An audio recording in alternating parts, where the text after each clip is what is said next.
Arguments against God. A guide to the impossible. Most people, be they theist or atheist, agree that the existence of God cannot be disproven. In other words, there is no rational case against the existence of God. Each side often parrots the phrase, "The absence of proof is not proof of absence." Of course, this is rubbish. While absence of proof is not direct evidence for absence of being, it is enough to make one suspicious. To dismiss any proofs against something is intellectually lazy. You see, there are proofs against the gods that go beyond mere total absence of evidence of the gods. Should you believe in all gods? A certain pantheon of gods? A one true God? Or is Spinoza right, and the universe itself is God, and we are a part of it? It would be easiest to chuck it all and declare that no gods exist, but then we're right back where we began. If there were no gods, then to prove it we would have to prove that such a notion like gods were impossible. There are three broad classifications for deities as well: pantheism, monotheism, and polytheism. In this video we shall explore the possibility of each category. Pantheism. Pantheism is the idea that the universe is all that exists. The universe is God, and all that are in the universe are merely parts of God. This notion has two famous manifestations. The oldest is that the Brahma, the most powerful Hindu god, is the universe, and all other gods, and people and mountains, exist only in the mind of the Brahma. In the 17th century, Baruch Spinoza used geometry-esque proofs in his book, titled Ethics, to prove that there is only one thing, God, and everything in the universe is just a different aspect of God. Interestingly enough, his Jewish elders didn't recognize Spinoza's work as a pantheistic work, but rather an atheistic one. Perhaps they were right. The trouble begins when one analyzes pantheism. If we worship a pantheistic God, then we not only worship the gods as a whole, but all the parts too. Ourselves are included as well. The good and the bad. To worship pantheism is to worship all the ideas we humans have concocted. The good and the bad. So, how is pantheism impossible? It is impossible in an analytical sense. But first, we must be clear on what a concept is. A concept is the idea of something. It doesn't have to exist, you just have to have an idea of it. Another thing is that no two concepts can be exactly the same. If they are, then you have not named a second concept but came up with a synonym for the first. Thus, to say that God is all that exists, and that the universe is God, is to say that the words universe and God are synonymous. You could drop the God bit and describe exactly the same thing. Furthermore, to say that God is the universe, that God is everything, is the same as saying that God is nothing. To describe something is to constrain it. Have you ever met a married bachelor? A pantheistic God would be both of these things. The God would be a contradiction in definition, and thus analytically impossible. Thus, there must be a definition for God, in order for there to be a concept of God, one that God must adhere to. The trouble is, once we start defining God, we limit God. Which brings us to our next topic. Monotheism. Monotheism is the recognition of only one God. The most recognized form is that of the Abrahamic God, worshipped by Jews, Christians, and Muslims. However, they do not hold monopoly on monotheism.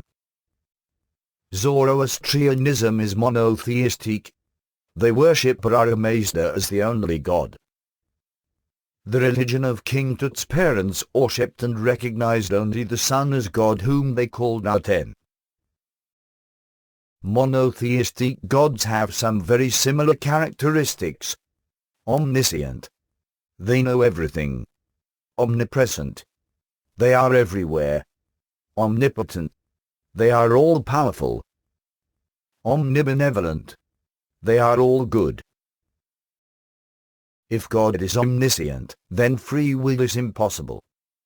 Since God knows exactly every little thing that goes on in the universe at exactly every moment, then he knew that Jack the Ripper would terrorize London, before the British Isles were even settled by the Anglo-Saxons. This means that the Ripper had no choice in the matter. Adding God's omnipotence, and the Ripper's actions are not his fault. God made him a homicidal maniac and did so with full knowledge of it. If God knew that Jack the Ripper would be a murderer, and God made him that way, then God is definitely not good. Can God create a square with 3 sides and 3 angles? Of course not, it would then be a triangle. And thus, omnipotence is metaphysically impossible. Can God create an unmarried bachelor? No. By definition, a bachelor is unmarried. Thus omnipotence is analytically impossible. Omnipotence means such feats are possible. Yet since they are impossible, it is also impossible for God to be omnipotent. Can God create an object he cannot destroy, or destroy an object that he cannot create? The question above creates a paradox. No matter how it is answered, it limits God's omnipotence, which means that the omnipotence is null. A thing is logically impossible if it is equal to itself and equal to not itself simultaneously. Omnipotence then contradicts itself, and is thus logically impossible. If God were omnipresent, then God would be in all places at all times. If that is true, then he is present when your neighbor is brutally murdered during a botched robbery. This puts God into a difficult position. 1. God allowed the murder to happen. If God witnesses the murder and has the capability to stop it, then God is an accomplice. 2. God cannot stop the murder. If God cannot stop the murder, then God is not all-powerful. And if God cannot stop a simple act of aggression, then what good is he? A woman is mad at her husband for spending their vacation fund on a new fishing boat. In response, she lops off the head of their 3-year-old son. Maybe next time, he will think twice about wasting money. Horrified. You should be. To get around the omnipresent yet does nothing about evil aspect of God. His lack of intervention against evil is to teach us a lesson. Like he did with the Sodomites, the Gomorrhians, the whole world, save Noah and his kin. Just like the psychotic spouse. Why would that be acceptable for God, but not your spouse? It is not. It is evil in its most pure form, destruction of the innocent to control others. And there we are. God cannot be omnipotent, as it is analytically and logically impossible. If God is omnipresent, then he is either incompetent or evil. If God is omniscient, then there is no free will, meaning people do evil because God allows it, if not demands it. If God is omnibenevolent, then he must be ignorant and not present. Not really much of a God at all. Unless God is only one of many. Polytheism. Most religions are polytheistic. They are a pantheon of dozens, if not thousands, of gods.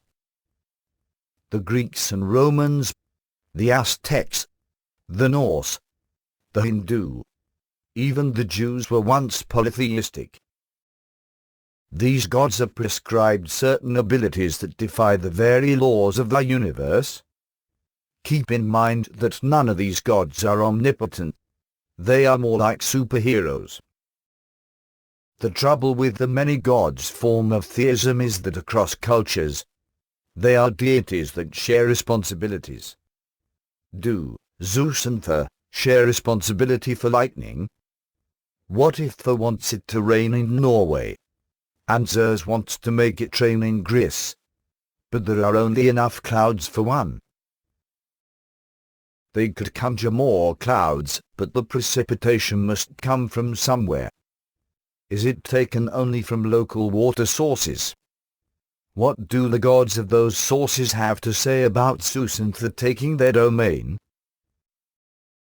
Not being omnipotent, the gods would have to follow the laws of the universe. This means growing to titanic heights or shrinking to the size of an ant, copulating with stone, changing from one form to another, like into a swan. All violate the very laws of nature. To perform the tricks that polytheistic gods perform would require magic. Yet magic is also physically impossible as it violates the very physical laws of the universe. If they must adhere to the laws of nature, then are they really gods? Or are they just fantastically healthy and clever humans? Or, like the monotheistic God and the pantheistic God, is their existence impossible? Man invented the supernatural to explain things not readily seen, and to give reason to things that we have no control over. At the dawn of the 21st century, we know better. Clinging to supernatural explanations retards our journey to explore reality, what exists.